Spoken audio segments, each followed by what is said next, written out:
Welcome to Sports Management Podcast, where you will hear interesting sports management professionals share their stories, experiences, and passion for the sports management industry. I am your host, Marcus Philipson. Today's guest is Michelle Webb. She is the Commercial Director for NFL UK, where she is responsible for the partnerships and new business. Michelle and I were talking about the interest for NFL outside of the United States, her experiences from the Olympic Games, and what we can look forward to in regards to NFL in the UK the upcoming years. Michelle Webb, welcome to Sports Management Podcast. Thank you very much for having me. You are the Commercial Director for NFL UK. Could you tell us what this role includes? Sure.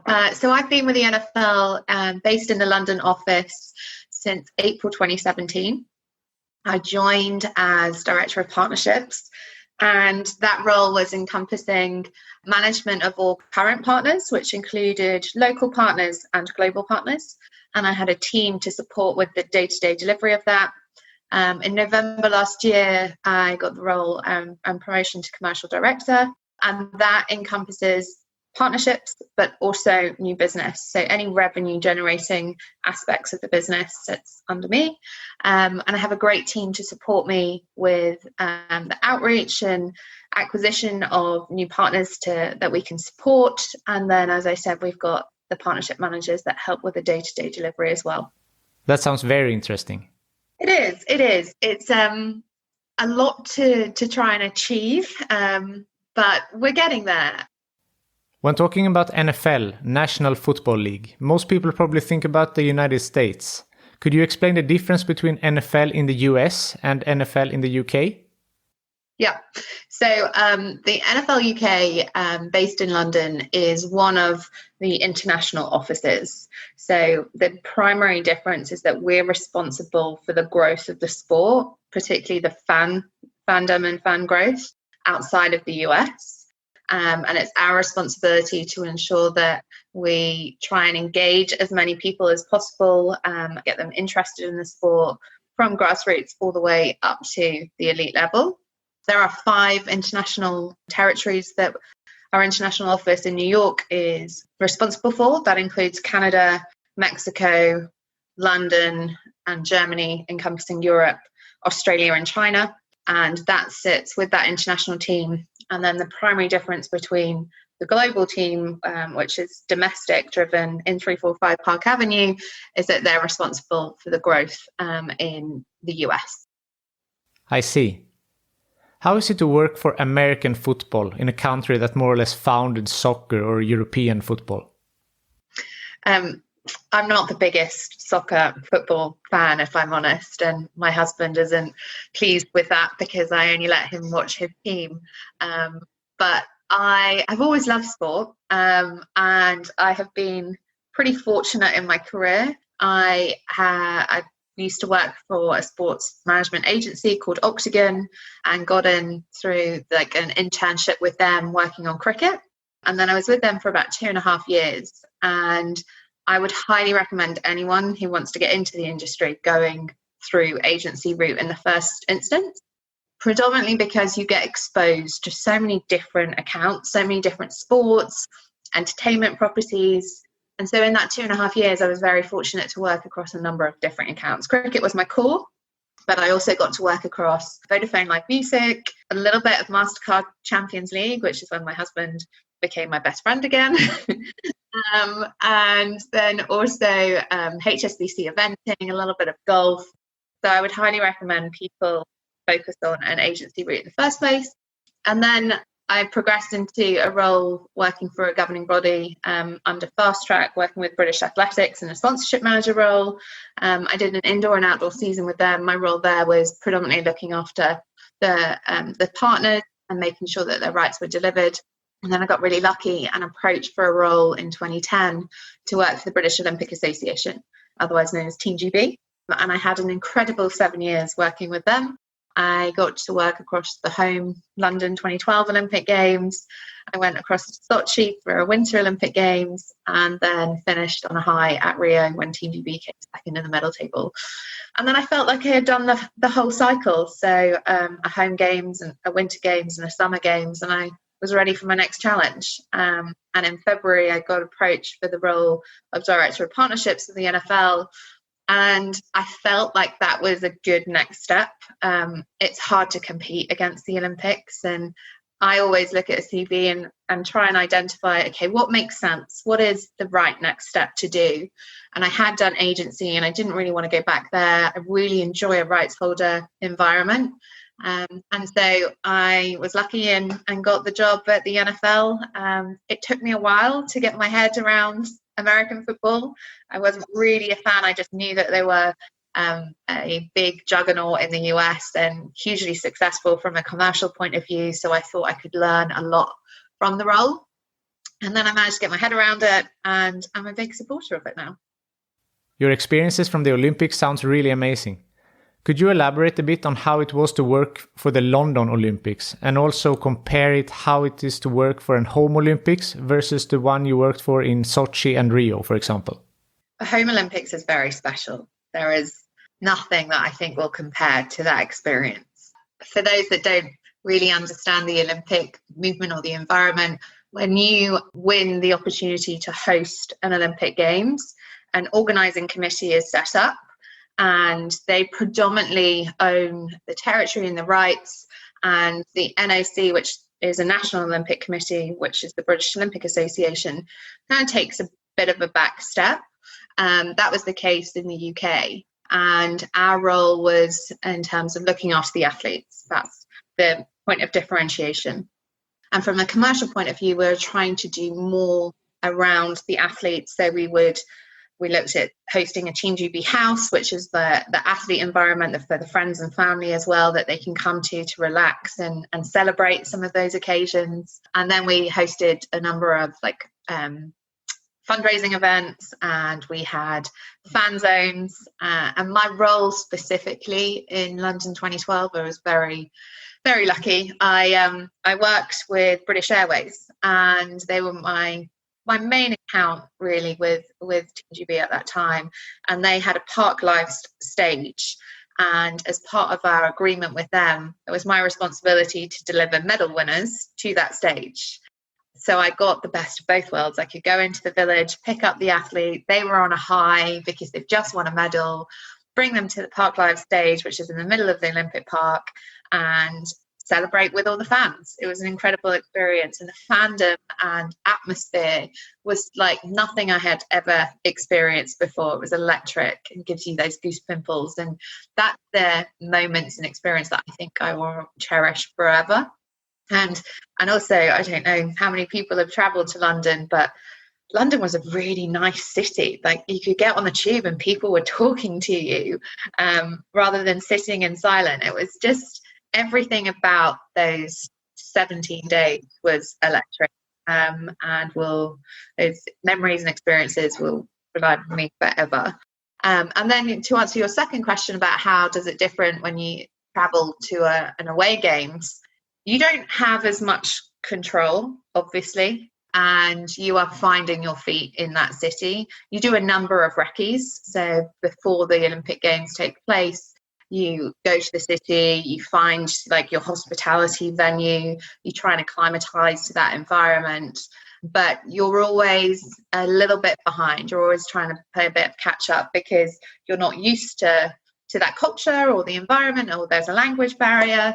And so that is always a little bit of a hurdle. From a games operation and athlete performance perspective, I think we were really proud of how we conducted ourselves in terms of trying to find those marginal games, that little bit extra, and create a home away from home. And our chef de mission, which is responsible for the Team GB athletes during Olympic Games, was very good at ensuring that they were all protected in a positive way and shielded from any negative press or any situations that they found themselves to be in, because for many, it could be their first Olympic game. And so performing on a world-class stage with thousands of athletes in the same environment can be distracting. So a lot of time and attention was put into making sure that our athlete block was a home away from home and they felt comfortable within it. That sounds like an amazing experience. Yeah, very, very incredible. If we look at it from the commercial perspective, and you mentioned British Airways, I know you've also partnered with Adidas. Could you explain the process of how to get these partnerships? Yeah, it's probably a little bit easier to work with brands that have an integrated role with the property. So Adidas, they were providing all the kit for the athlete.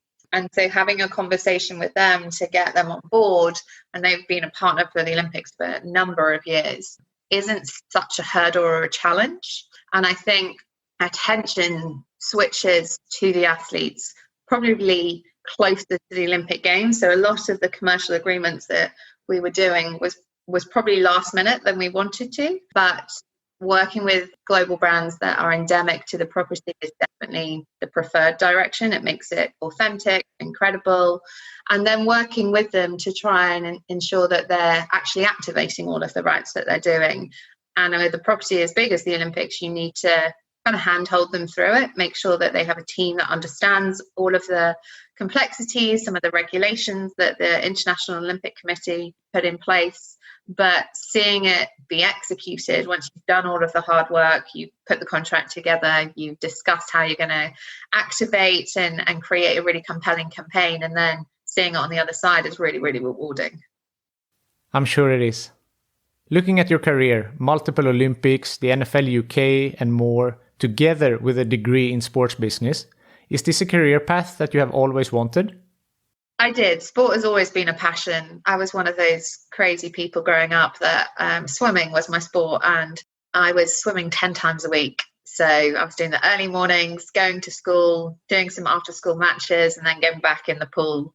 And then my weekends would consist of competitions. A lot of my friends thought I was crazy, but I really enjoyed it. And sport was always a key feature for me. And so that prompted my choice to go to university to study sport. I didn't necessarily know at that time what I wanted to get into. I really liked sports journalism, and I did some work experience with the local paper growing up. But I didn't know where I wanted to go and what I wanted to do. So I thought combining sport, a passion point, with business would be a strong choice and hopefully set me up on the right path. And I left university and I knew I wanted to travel. I'm not a kind of gap year, go away and travel with a backpack kind of girl. So I applied to an internship that was taking place in Sydney, which was teaching swimming. So using my past experience in the pool, I gained an international teaching qualification that enabled me to do that. And initially it was just going to be a 6 weeks teaching experience in Sydney, and they helped set you up with accommodation and gave you the initial introduction with the company. And the place that I was working was the University of New South Wales. So they had an amazing pool, and I was teaching from water babies up to like 15, 16-year-olds. And I ended up staying there for about 8 months and became a proper Australian. Like, I lost my accent, and having to teach swimming to little children, they couldn't understand me when I said, "Can you show me your front crawl arms?" So I had to translate into bubble arm, breathing arm. And then I was like, well, I don't know what to do next. Like, I know my visa is coming to an end, but I don't particularly want to leave Sydney. And one evening, beach cricket over there is such a huge thing. And I remember seeing Octagon plastered around the perimeter boards of the beach cricket field. And so I Googled Octagon, and they had an office in Sydney. And I emailed them and said, I would love to work for you. Are there any opportunities? Happy to do it on a voluntary basis. And fairly, I think they recognised that my visa was coming to an end, but they encouraged me to apply to the London office. I didn't live in London back home. I'm originally from the countryside, and the thought of moving to a big city wasn't that appealing. But I applied anyway, and I got an internship in the May. So I left. I had about 2 months left on my visa, so I went travelling around New Zealand. I finished on a high in the Cook Islands, and then I came back and got straight into London life and Octagon. And the rest is kind of history. And it has taken you all the way to the NFL UK. It has. Talking about the NFL UK, the plan is to host 4 NFL games each year in the UK, right? Correct, yeah. How is the atmosphere at these games, and how is the interest from the British people? It's incredible. It's actually blown my mind how many fans we have in the UK and more broadly across Europe. Germany is actually our biggest market from a fandom perspective, but we've made a strong commitment to continue playing games in London. We first played our game in 2007, and something that differentiates us from others is the fact that our games aren't exhibition games. They actually count, they matter towards the season. So a team is giving up a home game within their own environment in the US to come over and play in London. And we're proud of the fact that we've entered into a partnership with Tottenham to create a bespoke NFL stadium. And if anyone has had the opportunity to go, I'm sure they will agree that it is incredible. The digital and technology that the guys at Tottenham have put in place is very impressive. And we're pretty proud of the fact that the facilities that we have from an NFL perspective are totally bespoke and unique to us. So as an example, a locker room, a changing room, we have our own changing rooms separate from Tottenham. And that our changing rooms, the home changing room especially, can probably accommodate 200, 250 people. We had a kickoff party with influencers and guests in there last year. And then we've got our own field underneath Tottenham field. So it's a retractable pitch, and that's impressive. And it means that it goes untouched. We're not worried or concerned about Tottenham playing their games because it's safeguarded underneath. So I would encourage everyone to go to a Tottenham game, but we will also play in the iconic Wembley Stadium. And so those games sell out pretty quickly. So Tottenham, we could have probably sold Tottenham capacity, which is about 65,000, about 5 times over. And Wembley, everyone loves to come to Wembley. It's the home of soccer, football, and that's about an 85,000 capacity, and we sell out there every single year. Predominantly about 85% is made up of UK fans, and about 15 to 20% is made up of the rest of the world. Okay, so people are actually traveling from other countries to come watch the games. Yeah, it's impressive, and they are fans of all of the teams. It's kind of irrelevant which teams are playing. I think everyone just wants to embrace the Americana, and we put on quite a show, and I think that's quite unique to us. As an example, our games last 3 hours, as probably people know, and so you've got to be pretty dedicated and committed to sit through that. But you have the opportunity to get up from your seat. You can bring food and drink back into the stadium. But the unique part of our game is that we open the gates probably about 4 or 5 hours before kickoff. And I remember attending my first game going, oh, that's going to be a really long day. Like when you're working it, it's probably a 12-hour day. And I was like, do people really want to come and see what we have to offer at 4 or 5 hours before? There were people queuing to get into our fan zone, which is great from a commercial perspective because it means the dwell time that fans have with those brands, activating and enjoying some of the experiences they have to offer is incredible and incredibly engaging. And then shop sales, that helps as well. So it is very much a family day out, and it's non-tribalistic. So there isn't really that rivalry that you find in soccer and in English football. And that's something that I think is really appealing as a sport as well. Sadly, this year, there won't be any games in the UK due to the COVID-19. Mm-hmm. How will this affect your job and the NFL UK? We made the decision not to play any international games. So we play games in London and Mexico internationally. And we made the decision in early May to not play international games. And at the time I was thinking, oh gosh, maybe we've gone too early. But in hindsight, it was the right decision because it allowed us to communicate to partners, to fans, that games weren't taking place. And as a business, it encouraged us to shift focus from physical events to digital and media. And a lot of time was spent on media partnerships. And you might have seen that we have renewed our relationship with Sky Sports, which is one of the biggest UK sports broadcasters, and have also created and worked with them to form our own channel. So we have an NFL dedicated 24/7 channel on Sky Sports, which sits along the same as football and cricket, and supports our objective of trying to become more mainstream. That has enabled us to provide partners with other opportunities from a visibility perspective. And then we've also entered into more free-to-air agreements, because I think you need a pay TV and free-to-air. So we work with BBC, and the new edition is Channel 5, to create, again, more compelling content, which you can monetize and commercialize. And then digital. I think everyone will agree that they've had to rely on digital assets more and be a little bit more creative and work with partners to really understand what they're looking for. And it's a challenge on both sides, because partners are probably struggling in the same vein as every business is during this pandemic. And so trying to identify what it is that makes a partnership successful, what you're looking to achieve, how you can achieve it, and also making sure that you have strong KPIs, so everyone is accountable, is really, really important, because every pound matters, every dollar matters. So you have to make sure that you're maximizing that, and that's kind of our responsibility. So it's safe to say that you keep busy even though the games aren't taking place? Yeah, definitely working as hard, if not harder, at home during a pandemic. If we look ahead to 2021 and 2022, what can we look forward to in regards to NFL UK?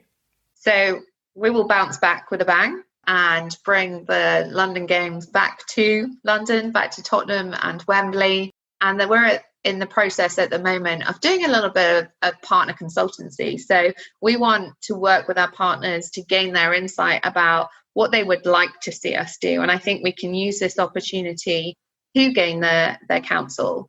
And that's important from a commercial perspective, because then you have a stronger guide and rationale about what you should be doing, and not necessarily requiring any commitment, financial commitment from them, but using them to help shape your strategy is a good thing. And so we will be doing things around Super Bowl, and then we have draft, and then our off season is typically when we gather content, and then celebrating again, kickoff, which comes around pretty quickly back in September, beginning of September, before our games take place in October and November. So keep your eyes peeled. For sure. I would also like to pick your brain about the sports industry as a whole. Okay. There is a disproportionate amount of men versus women in the industry, especially in managerial positions. Why do you think that is? And do you see a change happening anytime soon? I have noticed a change since I started my career. I probably am more fortunate than others in that every organisation I've worked with has been fairly balanced. At the NFL, on our senior management team, it's pretty much a 50-50 split between male and female. So from that lens, I think we're governed properly as a business. There's definitely more that can be done. I spend a lot of time doing this kind of thing and supporting and helping people trying to get into the industry. And I hope with continued exposure, awareness and support about women in sport, but not just women in sport. I think there's a big thing about diversity and inclusion at the moment, and that is of equal importance. So encouraging everyone that they have an equal opportunity is really, really important. And I will do everything that I can to support those people on their journey. If I may quote you, you have said that I love what I do, but it doesn't mean that it's always easy. So the question on that is, has there been any bumps on the road? And if so, how did you overcome these? There's always bumps in the road. I think going to university, getting a good education and learning about sport and business is fantastic. It's a good grounding. But I don't think it ever really prepares you for work and corporate life. There are things that you learn on the job, and experience does help with that. I think generally what I've learned is that business, when you look at businesses, there are always politics, internal, external politics, and that's something that you just have to try and navigate. And you can't be taught that. you have to experience it and take some of those experiences and lessons with you to make sure that moving forward, you don't fall foul of previous traps, and you use those experiences to help you find a path that delivers what you want to try and achieve. And that's kind of like the biggest hurdle that I think throughout any organization, and every organization has politics and challenges. It's just trying to remain calm, remain focused, and have that goal in sight throughout so that you don't deviate or fall off track. You always come back to that goal and do everything that you can to succeed. I see. With all this experience that you have, what would be your best advice for young people who want to work in the sports management industry? Good question. I think during COVID especially, people are becoming a lot more open to being approached about things and helping out others. There has been a lot of redundancies, a lot of people out of work because of the pandemic. And I think from a sports perspective or general industry perspective, we should all pull together to help one another. Be that set up Zoom calls and have conversations like we're doing right now, use LinkedIn as a platform and try and connect with as many people as you can. And then try and stand out from the crowd. Like, I'm sure everyone is trying to be creative with finding a job, but standing out and showing an innovative approach is probably key, and making sure that you are doing things that are true to your own personality and characteristic, but is trying to make a difference and shine. I think that's great advice. Is there anything that I haven't asked you that you would like to mention? It could be about you, your career, or the NFL UK, for example. Good question.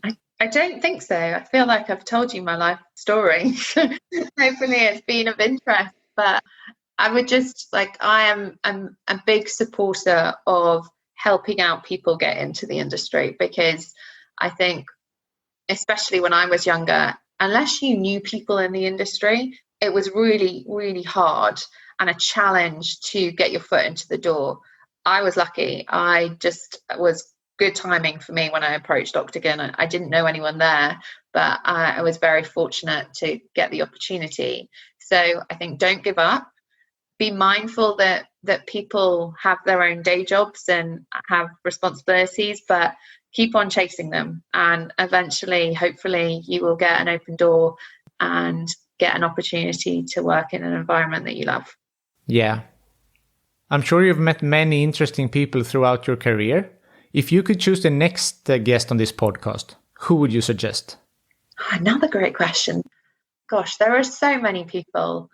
A person that I think would be incredible for you to learn from and hear her experience would probably be Jan Patterson. I worked with her at the British Olympic Association. She is an incredible lady and is heading up the sports project in Neom.